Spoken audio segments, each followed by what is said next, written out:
Bonjour, tous les chemins nous mènent aujourd'hui à Cap-Breton. Nous sommes à 20 km de Bayonne, 35 km de Dax. Nous sommes dans les Landes et comme vous le voyez, nous sommes au bord de l'océan parce que Cap-Breton, c'est le seul port de plaisance et de pêche des Landes qui a une ouverture sur la mer. Vous voyez, on est à côté d'un monument emblématique de la ville qui est l'Estacade. L'Estacade qui est vraiment chère au cœur des Cap-Bretonnais et qui a été offerte par Napoléon III justement pour la finalisation de ce port comme embouchure vers la mer en 1858. Alors là, on se trouve devant l'océan. Alors il faut savoir qu'il y a une particularité géologique à Cap-Breton puisque juste à la sortie du port, d'ailleurs c'est un passage très compliqué pour les marins et les pêcheurs qui sortent en mer, il y a une faille géologique qui est liée, je crois, à la formation des Pyrénées. Alors le gouffre, c'est quelque chose d'assez fascinant et assez mystérieux parce que c'est effectivement quelque chose qui est pratiquement là, à 300 mètres, juste là, et qu'on ne voit pas. C'est un canyon qui plonge à 3000 mètres de profondeur très rapidement, puis 4500 mètres, et qui est spécifique puisqu'il n'y en a que 5 dans le monde. La présence de ce canyon explique beaucoup de choses à Cap-Breton. Ça explique la présence de vagues de renommée internationale, ça explique la présence d'une biodiversité. Il y a la fameuse vague d'Ossegor d'ailleurs. Et pas que, et il y a plein de vagues à Cap-Breton également.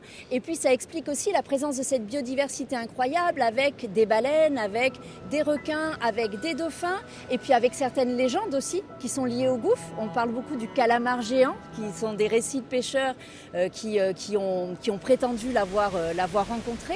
Voilà un gouffre qui va, je crois, jusqu'à Santander, qui longe la côte espagnole en parallèle.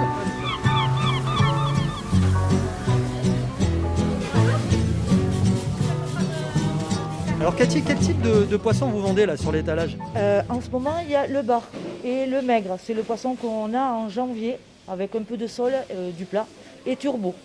C'est des poissons qui se pêchent loin en mer, ça? 2-3 milles de côte, ça fait entre 5, 6, 7, 8 km de la côte.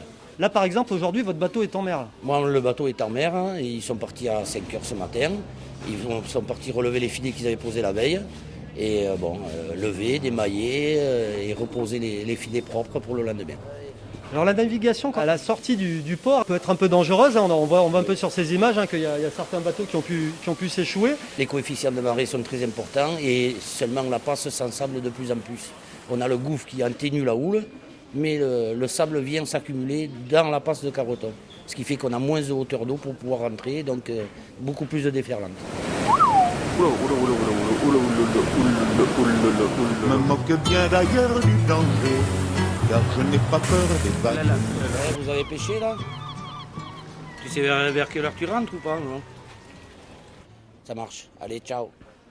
Alors Franck, là vous étiez au téléphone avec vos équipes là, qui sont en mer. C'est un métier de passion quand même, parce que c'est quand même un métier éprouvant. On se lève tôt, on peut rester très longtemps en mer. Celui qui fait ce métier, il faut aimer ça. Moi, ça fait 31 ans et si on n'aime pas, on ne fait pas.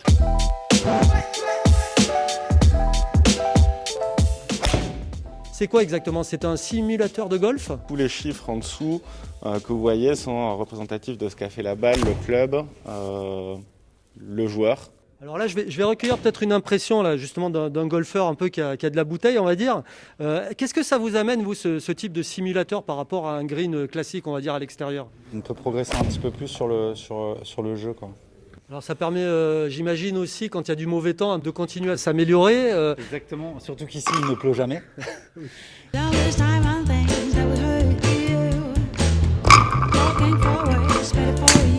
Alors vous avez 300 mètres carrés de jeu. Une fois qu'on a travaillé sa technique, on peut venir s'amuser aussi et faire les plus beaux parcours au monde.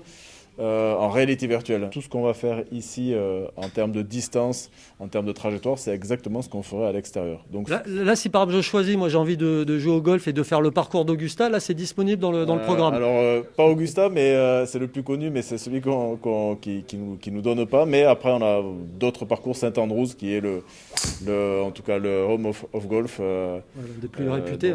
Un des plus réputés aussi. L'idée aussi de tout ça, c'est une axe de démocratisation. Donc ça permet aussi à un novice de venir s'amuser. On a plein d'autres jeux aussi et ça permet de commencer le golf sans que ça soit trop dur et trop impressionnant. Allez, on va essayer. Ah ben ouais, j'ai pas bien suivi la petite marque. Bon, merci de nous avoir suivis. Moi le golf, il faudra que je revienne prendre des cours ici. Voilà. À une prochaine fois pour un Tous les chemins. À bientôt.